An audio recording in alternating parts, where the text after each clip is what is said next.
Magandang umaga mga ka-happy hour. Narito ang mga balita para sa MBC TV Network News Update, 9 AM edition. Ramil Madriaga, hindi pa tiyak kung muling ipatatawag sa susunod na Justice Committee hearing. Yan ang MBC TV Network News, ni Jackie Resho. Hindi pa tiyak kung muling maipatatawag ang nagpakilalang dating aide at bagman ni VP Sara Duterte na si Ramil Madriaga sa mga susunod na impeachment proceedings laban sa pangalawang Pangulo. Sa panayam sa programang DZRH Damdaming Bayan, sinabi ni Congressman Joel Chua na miyembro rin ng House Committee on Justice na limitado lamang din ang oras ng pagdinig ng kanilang komite ukol sa impeachment proceedings at mahaba o extensive na rin ang kanilang natalakay ukol sa supplementary affidavit ni Madriaga sa pagdinig noong Martes. Si Kong Joel Chua, sir.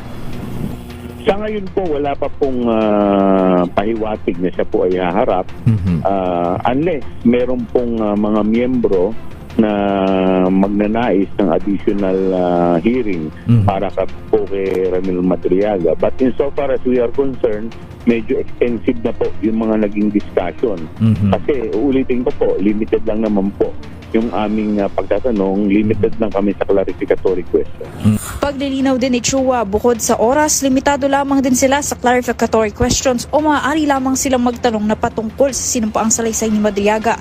Titiyakin lamang ng Kamara sa kanilang mga pagdinig na may sapat at lehitimong ebidensya ang mga impeachment complaint para makapagpatuloy sa trial sa Senado.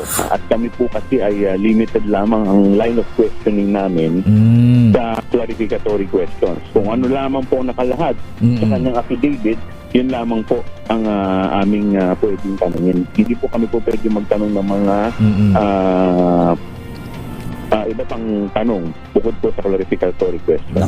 Ayon kay Chua, ang mga isiniwalat ni Madriaga sa pagdinig ng House Committee on Justice noong Martes ay maaari rin namang makross-examine o maimbestigahan pagdating sa trial proper sa Senado. Para sa MBC TV Network News, ito si Jackie Resho ng DZRH, una sa Pilipinas, una sa Pilipinas.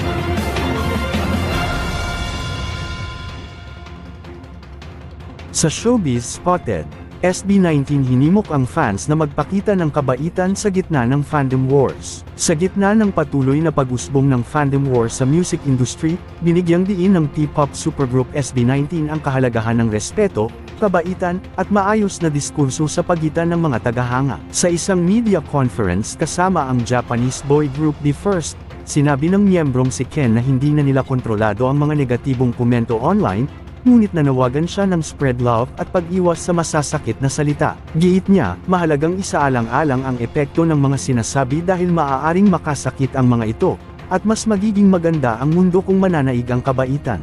Ayon naman kay Josh, hinihikayat ng grupo ang kanilang fans na panatilihin ang maayos at makabuluhang diskusyon sa halip na nakikipagbangayan, at gamitin din daw ang pagkakataon upang mang-aral at magpaliwanag ng may respeto. Samantala, inaasahan ang malakas na suporta ng kanilang fanbase na tinatawag na atin sa nalalapit na wakas at simula concert ng SB19 sa SMBC Festival Grounds, na magsisilbing pagtatapos ng kanilang tour. Makakasama rin sa lineup ang Be First, na nakatrabaho ng SB19 sa kantang Boyfriend. At yan ang mga balita para sa MBC TV Network News Update, 9 AM edition. Abangan ang mga susunod na balitaan mamaya, para sa 10 AM edition.